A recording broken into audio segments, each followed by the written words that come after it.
과자 몇 개 좀 먹었다고 새벽에 엄마를 쫓아내. 아버님, 그건 제가. 어머님이 갑자기 자고 간다고 하셔서. 저도 예민해져서요. 당황해서 새벽에 내보냈다고 어디 나한테도 똑같이 해보거라. 맨날 웃으면서 너네들 부탁 다 들어주고 잔소리 화 한 번 안 내니까 시어머니가 아주 우습게 보이는 모양이구나. 사람이 잘해주면 고마운 줄 알아야지. 손주만 봐주시고 가시면 되지. 눈치 없이 굳이 자고 간다고 하시니까. 며느리 입장에서는 굉장히 불편하고 기분 나쁜 거 아닌가요? 오냐, 그렇게 나온다 이거지? 내 아내를 이런 식으로 대하는 너희와는 더 이상 가족일 수 없다. 아무리 내 자식이라고 해도 말이다. 내일 당장 부동산 중개사 불러서 이 집 팔아버릴 거다. 아버님, 그건 너무하세요. 저희를 망하게 하려고요? 망하게? 너네같이 불효자식은 망해봐야 정신을 차리지. 나는 지금까지 가족이니까 참고 견뎠지만 오늘로 끝이야. 너희가 먼저 선을 넘었어. 아버님, 제발 다시 생각해 주세요. 다시 생각하라고? 여태까지도 내가 많이 참아왔다. 지금까지 지켜본 결과 너네들은 갱생이 안 돼. 그리고 여준이 너도 내가 그렇게 키웠어? 오늘부로 호적에서 파버릴 거니까 그렇게 알고 있어라. 그 순간 아들이 아버지 앞에 무릎을 꿇었습니다. 아버지, 정말 죄송합니다. 제가 잘못 관리했어요. 내가 볼 때는 너의 잘못이 제일 크다. 네 아내가 엄마를 부려먹고도 가만히 있고 오히려 부추기고 있으니까 며느리가 시어머니를 안 무시하겠니? 이번 사연의 주인공은 64세 강성무 씨입니다. 성무 씨는 새벽 4시만 되면 어김없이 일어나 낡은 작업복을 입고 집을 나섭니다. 30년 넘게 소방관으로 일하며 수많은 생명을 구해왔던 그였지만 이제는 은퇴 후 화물차 운전으로 하루하루를 버텨가고 있었죠. 얼굴에는 세월의 무게가 깊게 패여 있었지만 아직도 굽지 않는 어깨와 단단한 손에는 평생 남을 도우며 살아온 흔적이 고스란히 남아 있었습니다. 성무 씨에게는 세상에서 가장 소중한 사람이 있었습니다. 바로 63세인 아내 이현정 씨였죠. 몇 년 전부터 현정 씨의 몸에는 이상 신호가 나타나기 시작했습니다. 관절염 때문에 무릎과 허리가 시큰거렸고 귀도 점점 잘 들리지 않았죠. 그래도 현정 씨는 남편에게 아픈 내색을 하지 않았습니다. 평생 고생만 하며 살아온 남편에게 부담을 주고 싶지 않았던 거죠. 여보, 괜찮아. 나이 들면 다 그런 거 아니야? 성무 씨는 아내의 이런 모습을 보며 마음이 아팠지만 직접적으로 표현하지는 않았습니다. 다만 새벽 일을 나가기 전에 아내의 무릎에 파스를 붙여주거나 따뜻한 차를 끓여놓고 가는 것이 그의 방식이었죠. 그런 성무 씨 부부에게는 아들이 하나 있었습니다. 37세인 강여준이었죠. 아들은 어려서부터 부모님의 헌신을 당연하게 여기며 자랐습니다. 부모님이 자신을 위해 어떤 희생을 했는지, 얼마나 힘들게 살아왔는지에 대해서는 깊이 생각해 본 적이 없었던 것 같았죠. 그리고 아들에게는 35세인 아내 윤세라가 있었습니다. 며느리는 겉으로는 예의 바른 모습을 보였지만 속내는 조금 달랐습니다. 시어머니를 평소에는 가족처럼 생각하지는 않으면서도 필요할 때는 거리낌 없이 부탁을 하는 타입이었죠. 어머님, 죄송한데 우리 애 좀 봐주실 수 있을까요? 저희 둘 다 일이 있어서요. 며느리의 이런 부탁이 시작된 건 손자가 태어난 이후부터였습니다. 처음에는 가끔씩이었지만 점점 빈도가 늘어났죠. 아이가 아플 때도 급한 일이 생겼을 때도 심지어 부부가 데이트를 하고 싶을 때도 현정 씨에게 연락이 왔습니다. 어머니께서 워낙 손주를 예뻐하시니까요. 며느리는 이렇게 말했지만 사실 현정 씨 입장에서는 거절하기 어려운 상황이었습니다. 아, 그래 알겠다. 언제까지 가면 되겠니? 현정 씨는 몸이 아픈 것도 참아가며 며느리의 부탁을 들어주기 시작했습니다. 아들 집에 가서 손주를 돌보는 일이 일주일에 서너 번은 되었죠. 관절염으로 아픈 무릎을 끌고 아이를 업고 재우고 밥을 먹이고 기저귀를 갈아주는 일들을 혼자서 해냈습니다. 하지만 며느리가 퇴근해서 돌아와도 어머님 고생하셨어요. 라는 인사는 잘 들을 수 없었습니다. 아이가 많이 보챘죠? 요즘 낮잠을 안 자려고 해서 힘드실 텐데. 이런 식으로 힘들었을 거라는 추측만 할 뿐 정작 감사 인사는 드물었죠. 그래도 현정 씨는 불만을 표현하지 않았습니다. 며느리도 일하느라 힘들 텐데 뭘. 하지만 성무 씨는 달랐습니다. 여보, 요즘 너무 자주 여준이네 가는 거 아니야? 몸도 아픈데 무리하지 마요. 가끔은 거절할 줄도 알아야지. 아니야. 아직도 며느리가 우리를 불편해해서 내가 조금 신경 써주려고 그래. 그리고 우리가 며느리를 잘 챙겨줘야 우리 아들도 편하지 않겠어요? 힘든 건 당신도 마찬가지잖아. 관절염으로 아파 죽겠다고 하면서 왜 그렇게 나서서 하려고 해. 성무 씨는 아내가 자꾸 무리하는 것이 마음에 들지 않았습니다. 그래서 종종 아들에게 전화를 걸어 따끔하게 말하곤 했죠. 여준아, 너희 엄마 너무 부려먹지 말거라. 아빠, 무슨 소리예요? 엄마가 좋아하시잖아요. 좋아한다고? 그야 너네들 부담 안 되게 하려고. 좋게 좋게 말하는 거지 나이가 몇 갠데 그걸 아직도 모르니? 그리고 엄마 몸도 예전 같지 않은 거 알잖아. 아빠가 왜 그러세요? 엄마가 싫어하시면 안 오시겠죠. 저희가 억지로 부른 적 없어요. 억지로 안 불렀다고? 너희가 부탁하면 엄마가 거절할 줄 아는 사람이니? 에이, 아빠. 엄마 성격 아시잖아요. 워낙 손주 사랑하시니까 오시는 거예요. 아들은 이런 식으로 둘러대며 문제의 심각성을 제대로 인식하지 못했습니다. 성무 씨가 더 답답한 건 아내의 반응이었습니다. 여보, 너무 뭐라 하지 말아요. 당신이 지금 청춘인 줄 알아? 이제는 몸 생각해야지. 정신 좀 차려 집안일도 쉬엄쉬엄 하고. 그리고 걔네들도 이제 나이가 30이 훌쩍 넘었는데. 아직도 엄마한테 의지하면 어떡해? 가족인데 서로 도와야지 안 그래요? 그리고 나도 집에만 있으면 답답해. 답답하면 다른 거 해. 왜 굳이 힘든 일만 골라서 해? 이런 대화가 반복될 때마다 성무 씨는 속이 터질 것 같았습니다. 평생을 남의 일에 앞장서서 해결해왔던 그였지만 정작 자기 가족 문제는 어찌할 바를 몰랐죠. 그러던 어느 날 며느리에게서 또 연락이 왔습니다. 어머님, 죄송한데 내일 저희 출장 가야 해서 아이 좀 봐주실 수 있을까요? 그래, 알겠어. 몇 시에 데려올까? 전화를 끊은 후 현정 씨는 성무 씨에게 말했습니다.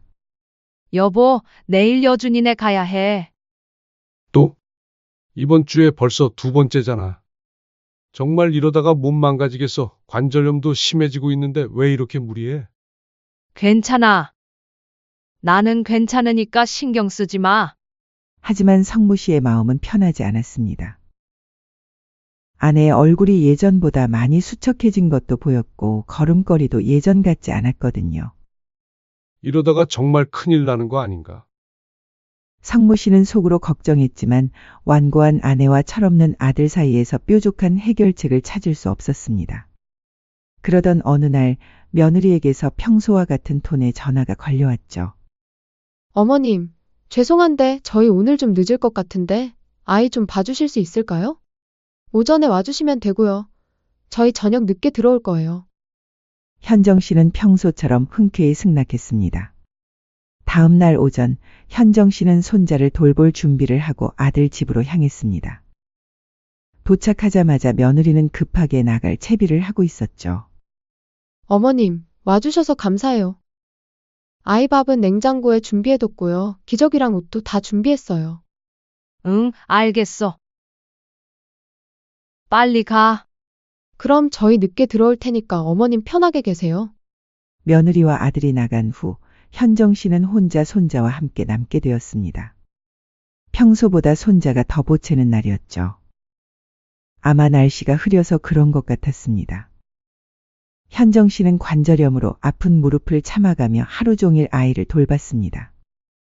업어주고 재워주고 밥을 먹이고 기저귀를 갈아주고 끊임없이 달래주었죠. 오후에는 아이가 열이 나기 시작했습니다. 현정 씨는 당황했지만 혼자서 해결해야 했죠. 해열제를 먹이고 미지근한 물로 몸을 닦아주고 계속 안아주며 달랬습니다. 그러다 보니 어느새 저녁이 되었고 현정 씨의 허리와 무릎은 끊어질 것 같았죠. 그런데 오후부터 하늘이 점점 어두워지더니 비가 내리기 시작했습니다. 처음엔 부슬부슬하더니 점점 세게 내렸죠. 며느리와 아들은 밤 10시가 넘어서야 돌아왔습니다. 어머님, 고생 많으셨어요. 아이는 어땠어요? 오후에 열이 좀 났는데 지금은 괜찮아. 아, 그러셨구나. 며느리는 그 말만 하고는 곧바로 방으로 들어가려고 했습니다. 밖에서는 비가 더 세게 내리고 있었죠. 현정 씨는 창밖을 보더니 말했습니다. 비가 너무 많이 오네. 오늘 자고 가도 될까? 시간도 늦었고. 그 순간 며느리의 표정이 확 굳어졌습니다. 네? 자고 가시게요? 며느리는 말을 망설였습니다. 그러더니 살짝 인상을 찌푸리며 말했죠. 저희 방도 없는데 어머니도 불편하지 않으시겠어요? 저쪽 방에서 자면 안 되겠니? 아, 거기는 죄송한데 또 치우고 해야 돼서요. 차라리 어머니도 편하게 들어가서 주무시지 그러세요? 근데 내일도 또 아침에 와달라고 하지 않았니? 그냥 여기서 자고 내일 가는 게 낫지 싶다. 며느리는 싫어하는 기색을 보이며 투덜거렸습니다. 그럼 거실 소파에서 주무세요. 며느리는 못마땅한 표정으로 방으로 들어갔습니다. 현정 씨는 소파에 앉아 있었는데 온몸이 아팠죠. 특히 무릎과 허리가 너무 아파서 제대로 서 있기도 힘들었습니다. 그런데 며느리가 씻고 나와서는 거실을 둘러보더니 인상을 찌푸렸습니다. 어머님, 아이 장난감이 왜 이렇게 어지럽혀져 있어요? 현정 씨는 당황했습니다. 하루 종일 아픈 아이를 돌보느라 정리할 틈이 없었거든요. 아이가 계속 보채서 정리를 못했네. 아이가 보챈다고 해서 집을 이렇게 어지럽혀 놓으시면 어떡해요? 저희가 내일 또 정리해야 하잖아요. 며느리의 말투에는 불만이 가득했습니다. 자고 간다는 것부터 마음에 안 들었는데 집까지 어지럽혀져 있으니 더 짜증이 난 거죠. 현정 씨는 약간 당황스러웠죠. 하루 종일 아픈 손주를 돌봐줬는데 고마운 소리는 듣지 못하고 이런 소리를 듣다니 말이에요. 내가 치울게. 에휴, 됐어요. 내일 제가 할게요. 피곤해서 죽겠는데 이것까지. 며느리는 짜증스러운 표정으로 중얼거리며 방으로 들어가 버렸습니다. 현정 씨는 소파에서 이불을 덮고 잠들려고 했지만 쉽지 않았습니다. 소파가 불편한 것도 있었지만 무엇보다 며느리의 태도 때문에 마음이 답답했거든요. 내가 자고 가는 게 그렇게 싫나? 밤이 깊어지자 현정 씨는 겨우 잠들었습니다. 몸이 너무 피곤해서 소파에서도 잠이 들었죠. 그런데 새벽 2시쯤 배가 너무 고파서 잠에서 깼습니다.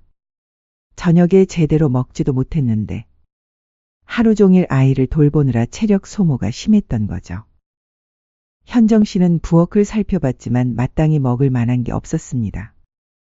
그런데 거실 탁자 위에 과자 봉지가 하나 놓여 있는 게 보였죠. 조금만 먹어야지. 현정 씨는 조심스럽게 과자 봉지를 열어서 몇 개를 꺼내 먹었습니다. 부스럭 부스럭. 아무리 조용히 먹으려고 해도 과자 소리가 났죠. 그 소리에 며느리가 잠에서 깬 것 같았습니다. 방에서 뭔가 움직이는 소리가 들렸거든요. 잠시 후 며느리가 방에서 나왔습니다. 머리가 헝클어진 채로 졸린 눈을 비비면서 말이죠. 그리고 현정 씨가 과자를 먹고 있는 모습을 보자 순간 얼굴이 굳었습니다. 어머님, 지금 뭐 하시는 거예요? 현정 씨는 과자를 내려놓았습니다. 배가 고파서 조금 먹고 있었어. 시끄러워서 깼니? 미안하다. 어머님, 왜 허락도 안 받고 남의 집 물건을 마음대로 드세요? 며느리의 목소리는 차가웠습니다. 현정 씨는 좀 당황스러웠죠. 과자 몇 개 먹은 것 가지고 이렇게 나올 줄은 몰랐거든요. 미안하네. 배가 너무 고파서 그랬어. 어머님, 저희 집 과자도 다 돈 주고 산 거예요. 아무리 시어머니라고 해도 허락도 없이 남의 걸 함부로 드시면 안 되는 거 아니에요? 과자 몇 개 먹었다고 그렇게까지 할 일이야? 현정 씨도 조금 기가 막혔습니다. 몇 개가 문제가 아니에요. 도둑질하듯이 남의 걸 함부로 드시면 어떡해요? 도둑질이라니, 그리고 남이 거라니, 말이 조금 섭섭하다. 현정 씨의 목소리에도 당황함이 섞였습니다. 그럼 뭐예요? 허락도 안 받고 남의 걸 가져다 먹는 게 뭐예요? 며느리는 목소리를 높였습니다. 원래부터 자고 가는 것도 싫었는데 이제 과자까지 먹고 있으니 더 화가 난 거죠. 며느리는 자신이 잘못한 게 없다는 듯 말했습니다. 안 그래도 자고 가시는 것도 마음에 안 들었는데 하다 몰래 훔쳐 드시기까지 하시네요? 아무리 자식집이어도 그렇게 쥐새끼 마냥 몰래 드시면 안 되죠. 세라야, 하다못해 여기서 진짜 남이 와서, 손님이 와서 과자 먹었어도 너처럼 말은 안 하지 않겠니? 어떻게 그런 식으로 말을 할 수가 있니? 아휴, 됐어요. 오늘 그만 얘기하고 차라리 지금 집에 돌아가세요. 아직 새벽 2시밖에 안 됐네요. 현정 씨의 목소리는 더욱 떨렸습니다. 이 시간에 집에 가라고? 새벽 2시에? 어머님, 저희도 사정이 있어요. 어머니 얼굴 더 보고 있으면 저도 못 참을 것 같아서 그래요. 점잖게 말씀드릴 때 그냥 오늘은 돌아가 주세요. 며느리는 마치 현정 씨를 배려해 주는 것처럼 말했습니다. 그리고 며느리는 끝내 현관문을 열어젖혔습니다. 정말 죄송하지만 가주세요. 현정 씨는 할 수 없이 일어났습니다. 무릎이 아팠지만 어쩔 수 없었죠. 그렇게 현정 씨는 우산도 없이 비 오는 새벽거리로 나섰습니다. 문은 곧바로 닫혔고 다시 열리지 않았죠. 한편 성무 씨는 새벽 배송을 마치고 집으로 돌아가는 길이었습니다. 오늘은 화물량이 많아서 평소보다 늦은 시간이 되었죠. 시계를 보니 새벽 2시 30분이었습니다. 성무 씨는 아내가 아들 집에서 편안히 지내고 있을 거라고 생각했습니다. 비가 내리는 어둠 속에서 화물차의 헤드라이트가 길을 비추고 있었죠. 그런데 집에서 몇 블록 떨어진 곳에서 성무 씨는 이상한 광경을 목격했습니다.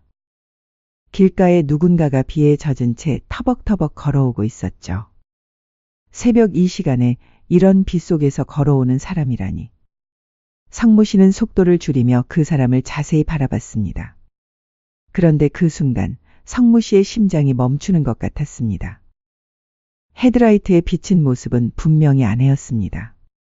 젖은 머리카락이 얼굴에 달라붙어 있고 옷도 비에 흠뻑 젖어 있었죠. 성무 씨는 급히 차를 길가에 세우고 뛰어내렸습니다. 여보, 이 시간에 뭐 하는 거야?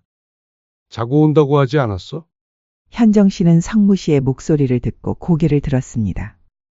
그 얼굴에는 눈물과 빗물이 섞여 흘러내리고 있었죠. 여보, 현정 씨의 목소리는 떨리고 있었습니다. 성무 씨는 급히 아내에게 달려가 안았습니다. 이게 무슨 일이야? 왜 이 시간에 혼자 걸어와? 우산도 없이. 여보, 미안해.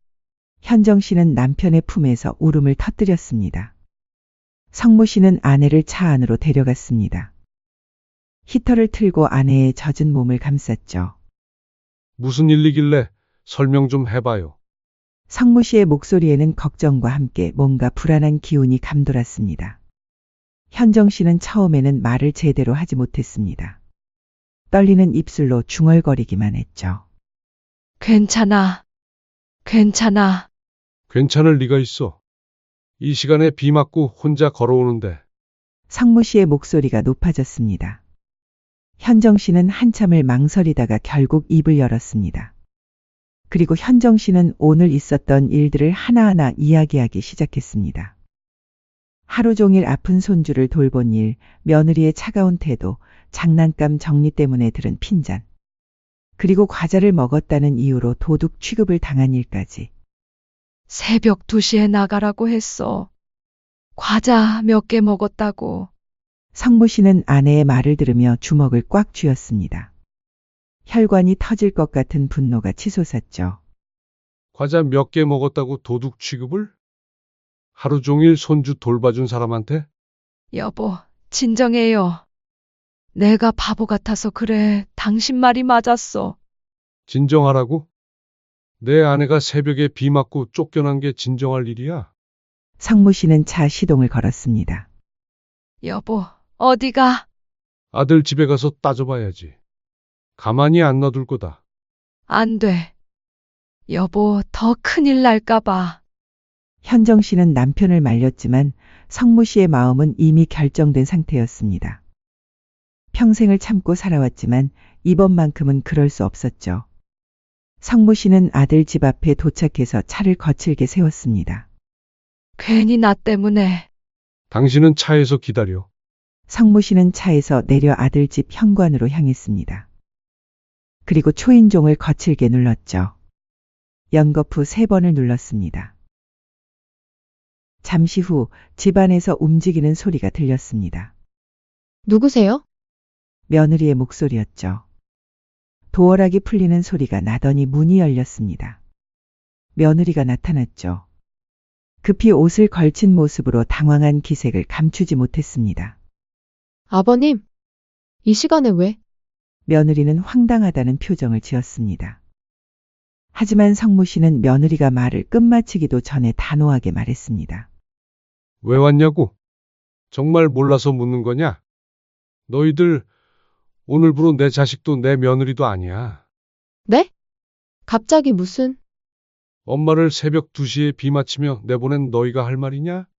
성모 씨의 목소리는 얼음장처럼 차가웠습니다. 평소 온화했던 시아버지의 이런 모습을 본 적이 없던 며느리는 당황했죠. 아버님, 그게 아니라. 그게 아니라고? 그럼 뭐야? 이때 아들이 잠에서 깨어나왔습니다. 아버지? 뜬금없이 이 시간에 무슨 일이세요? 여준아, 너도 나와봐. 아버지, 무슨 일인지 말씀해 주세요. 무슨 일이냐고? 너희 엄마가 지금 어디 있는지 알아. 아들은 당황한 표정을 지었습니다. 엄마요. 집에 계시는 거 아니에요? 어디 가셨지? 집에? 너희 엄마가 새벽 2시에 비 맞으며 걸어가고 있는데 네? 그게 무슨? 네 아내가 엄마를 쫓아냈다. 심지어 과자 몇 개 먹었다고 도둑 취급하면서 말이야. 지금 이게 있을 수 있는 일이야? 아들의 얼굴이 하얗게 변했습니다. 며느리는 입을 열어 변명을 시작했죠. 아버님, 그건 제가. 어머님이 갑자기 자고 간다고 하셔서. 저도 예민해져서요. 당황해서 새벽에 내보냈다고 어디 나한테도 똑같이 해보거라. 맨날 웃으면서 너네들 부탁 다 들어주고 잔소리 한번, 화 한번 안 내니까. 시어머니가 아주 우습게 보이는 모양이구나. 사람이 잘해주면 고마운 줄 알아야지. 성모 씨의 목소리는 점점 높아졌습니다. 아버님, 저희가 손주 봐달라고 억지로 끌고 온 것도 아니고. 손주만 봐주시고 가시면 되지. 굳이 자고 간다고 하시니까. 며느리 입장에서는 굉장히 불편하고 기분 나쁜 거 아닌가요? 며느리는 여전히 자신이 잘못하지 않았다는 듯 말했습니다. 그 순간 성모 씨의 인내심이 한계에 도달했습니다. 그럼 앞으로는 절대 부탁하지 마라. 그게 아니라. 내 아내를 도둑 취급하고 새벽에 내보낸 너희들과는 더 이상 가족으로 살 수 없다. 성모 씨는 냉정하게 말했습니다. 이 집 내가 사준 거지? 아버님, 갑자기 왜 그러시는 거예요? 내가 너희한테 해준 게 뭐가 있는지 생각해봐라. 이 집도 사주고 결혼 자금도 주고. 아버님, 그런데 내 아내를 이런 식으로 대하는 너희와는 더 이상 가족일 수 없어. 아무리 내 자식이라고 해도 말이다. 성모 씨는 단호하게 말했습니다. 내일 당장 부동산 중개사 불러서 이 집 팔아버릴 거야. 며느리의 얼굴이 창백해졌습니다. 아버님. 그건 너무하세요. 저희를 망하게 하려고요? 망하게? 너네같이 불효자식은 망해봐야 정신을 차리지. 성모 씨는 한치의 흔들림도 없었습니다. 나는 지금까지 가족이니까 참고 견뎠지만 오늘로 끝이야. 너희가 먼저 선을 넘었어. 아버님, 제발 다시 생각해 주세요. 며느리가 다급하게 말했습니다. 다시 생각하라고? 여태까지도 내가 많이 참아왔다. 지금까지 지켜본 결과 너네들은 갱생이 안 돼. 그리고 여준이 너도 내가 그렇게 키웠어? 오늘부로 호적에서 파버릴 거니까 그렇게 알고 있어라. 아들이 아버지 앞에 무릎을 꿇었습니다. 아버지, 정말 죄송합니다. 제가 잘못 관리했어요. 내가 볼 때는 너의 잘못이 제일 크다. 네 아내가 엄마를 부려먹고도 가만히 있고 오히려 부추기고 있으니까 며느리가 시어머니를 안 무시하겠니? 아버지, 더 이상 너희들과 얘기할 것도 볼 일도 없어. 내일 아침부터 집 매매 절차 들어갈 거야. 성모 씨는 돌아서며 마지막으로 말했습니다. 일주일 안에 집 비워라. 더 이상 내 돈으로 산 집에서 살 생각하지 마라. 며느리가 울음을 터뜨렸습니다. 아버님, 정말 이렇게까지 하실 건가요? 저희 갈 곳이 없어요. 너희가 부모를 어떻게 대했는지 똑똑히 기억해라. 이제 그 대가를 치르는 거야. 그리고 성모 씨는 돌아서서 차로 향했습니다. 뒤에서 아들과 며느리가 뭔가 말하고 있었지만 더 이상 듣고 싶지 않았죠. 아버지, 아버지, 아들이 뛰어나와 소리쳤지만 성모 씨는 차 시동을 걸었습니다. 차 안에서 기다리고 있던 현정 씨가 남편을 바라봤습니다. 여보, 괜찮아? 응, 이제 다 끝났어. 성모 씨는 아내의 손을 꽉 잡았습니다. 차가 아들 집 앞을 떠나면서 뒤에서는 아직도 아들과 며느리의 다급한 목소리가 들렸습니다. 하지만 성모 씨의 마음은 이미 결정되어 있었죠. 50년 가까이 함께 살아온 아내를 지키는 것이 그에게는 무엇보다 중요했으니까요. 다음 날 아침, 성모 씨는 말 그대로 바로 행동에 옮겼습니다. 오전 9시가 되자마자 부동산 중개사에 전화를 걸었죠. 안녕하세요. 아파트 매매 문의드립니다. 네, 어떤 아파트인가요? 성모 씨는 아들 집 주소를 정확히 알려줬습니다. 최대한 빨리 매각하고 싶습니다. 시세보다 조금 낮춰서라도 말이에요. 부동산 중개사는 놀란 기색을 보였습니다. 그런데 현재 거주하시는 분이 계시는 거 아닌가요? 제 아들 가족이 살고 있지만 집 명의는 제 것입니다. 일주일 후에는 비올 예정이니까 걱정하지 마세요. 아, 그렇다면 오늘 오후에 나가서 확인해 보겠습니다. 전화를 끊은 성모 씨는 현정 씨를 바라봤습니다. 여보, 정말 괜찮아? 너무 성급한 거 아니야?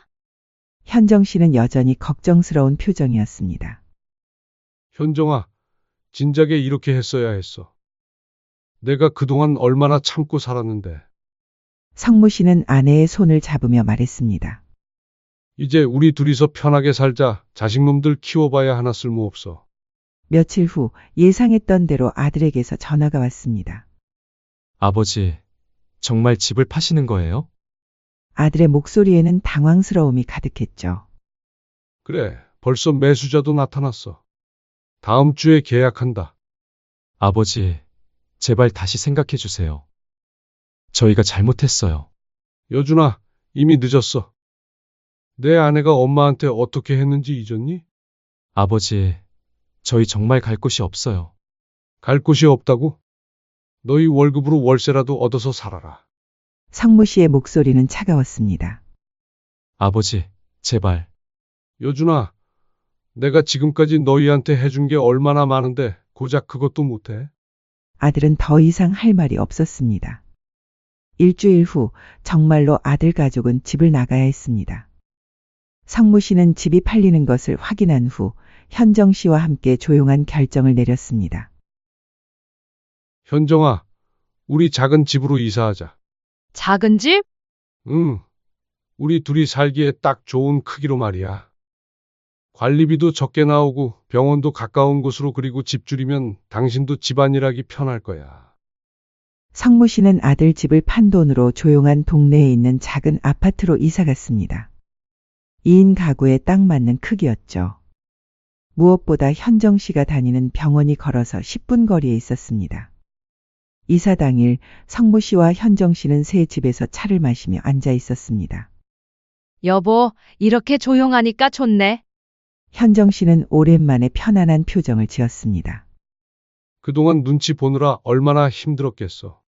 성모 씨는 아내를 바라보며 말했습니다. 여보, 고마워요. 나 때문에 아들하고도 멀어지게 됐는데, 답답한 아내 만나서 당신이 고생이 많네요. 성무 씨는 아내의 손을 꽉 잡았습니다. 앞으로는 누구 눈치도 보지 말고 하고 싶은 거 다 하면서 살자. 인생 짧잖아? 그 후로 성무 씨 부부의 일상은 완전히 달라졌습니다. 아침에 일어나면 함께 산책을 하고 현정 씨는 관절염 치료를 위해 정기적으로 병원에 다녔죠. 성무 씨도 무리한 새벽 배송 일을 그만두고 가끔씩 단기 일만 하면서 아내와 함께 보내는 시간을 늘렸습니다. 여보, 우리 오늘 뭐 할까? 글쎄, 날씨가 좋으니까 공원이나 갈까? 이런 소소한 대화들이 현정 씨에게는 그동안 그리웠던 평화였습니다. 며느리 눈치를 보며 언제 전화가 올지 모르는 불안감도 없었고 무리해서 손주를 돌보느라 몸이 아픈 일도 없었죠. 한 달 정도 지났을 때 아들에게서 다시 연락이 왔습니다. 아버지, 저희 정말 반성하고 있어요. 어머니께 사과드리고 싶어요. 여준아, 사과는 내 아내도 해야 하는 거 아니야? 그건 세라가 아직 아직 뭐야? 아직도 자기가 잘못한 게 없다고 생각해? 아니에요. 그게 아니라 여준아, 내 아내가 진심으로 반성할 때까지는 연락하지 마라. 성무 씨는 단호하게 말했습니다. 몇 달이 더 지났습니다. 성무 씨와 현정 씨는 새로운 일상에 완전히 적응했습니다.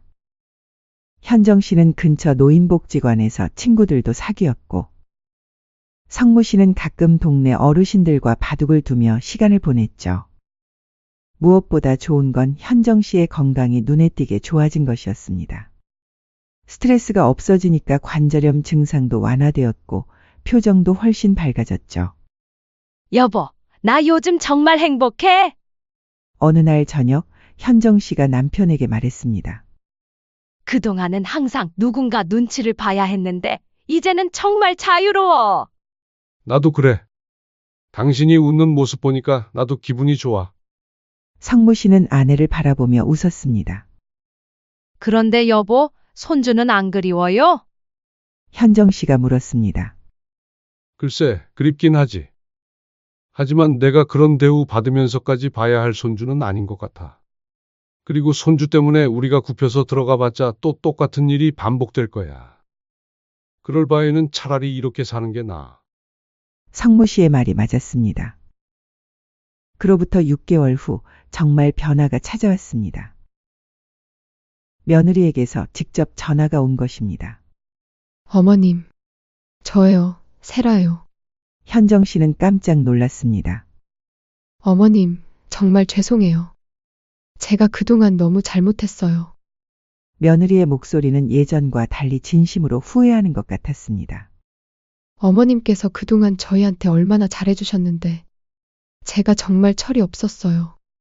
현정 씨는 한동안 말을 하지 못했습니다. 어머님, 혹시 저희를 용서해 주실 수 있을까요? 저희 정말 많이 반성했어요. 어머님 없이 아이 키우면서 얼마나 힘든지 알겠어요. 며느리는 울먹이는 목소리로 말했습니다. 제가 정말 바보였어요. 어머님이 얼마나 소중한 분인지 이제 알겠어요. 현정 씨는 성무 씨를 바라봤습니다. 성무 씨는 고개를 끄덕였죠. 너네들 내 마음 같아서는 당장 쫓아내고 싶은데. 너네 엄마를 봐서 한 번은 기회를 주마. 엄마한테 고맙다고 말해라. 기회를 줘서 고맙다고. 네, 앞으로는 어머님께 정말 잘할게요. 진심으로 모시겠어요. 그렇게 1년 만에 가족들이 다시 만나게 되었습니다. 하지만 예전과는 완전히 달랐죠.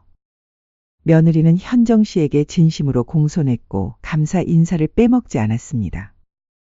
그리고 무엇보다 현정 씨에게 무리한 부탁을 하지 않았죠. 어머님, 오늘 정말 감사했어요. 많이 피곤하시죠? 괜찮아. 오랜만에 손주 보니까 좋네. 어머님, 다음에는 제가 어머님 댁으로 아이 데리고 놀러 갈게요. 며느리의 태도는 180도 달라져 있었습니다. 성무 씨는 이런 변화를 보며 생각했습니다. 역시 때로는 단호하게 선을 그어야 하는구나. 현정 씨도 이제는 자신 있게 말할 수 있었습니다. 세라야, 나도 몸이 예전 같지 않으니까 무리한 부탁은 하지 마라. 네, 어머님. 당연히 그래야죠. 그렇게 성무 씨 가족은 새로운 균형을 찾아갔습니다. 현정 씨는 더 이상 누구 눈치를 보지 않았고 며느리는 시어머니의 소중함을 깨달았죠. 어느 날 저녁 성무 씨와 현정 씨는 자신들의 작은 집에서 차를 마시며 앉아 있었습니다. 여보, 정말 잘한 것 같아. 현정 씨가 남편에게 말했습니다. 뭘? 그때 단호하게 선을 그은 거 말이야. 만약 그때도 참고 넘어갔다면 성무 씨는 아내의 손을 잡았습니다. 당신 앞으로도 힘든 일 있으면 나한테 바로 말해. 더 이상 혼자 참지 마. 응, 고마워 여보. 현정 씨는 진심으로 웃었습니다. 창밖으로는 따뜻한 봄바람이 불어오고 있었습니다. 겨울이 지나고 봄이 온 것처럼 이들에게도 새로운 계절이 찾아온 거였죠. 진정한 가족의 의미는 서로를 존중하고 배려하는 것이라는 걸 이들은 힘든 과정을 통해 깨달았습니다. 그리고 때로는 사랑하는 사람을 지키기 위해 단호해져야 한다는 것도 말이에요. 성무 씨와 현정 씨는 그렇게 서로를 의지하며 진정으로 행복한 노년을 보내고 있습니다.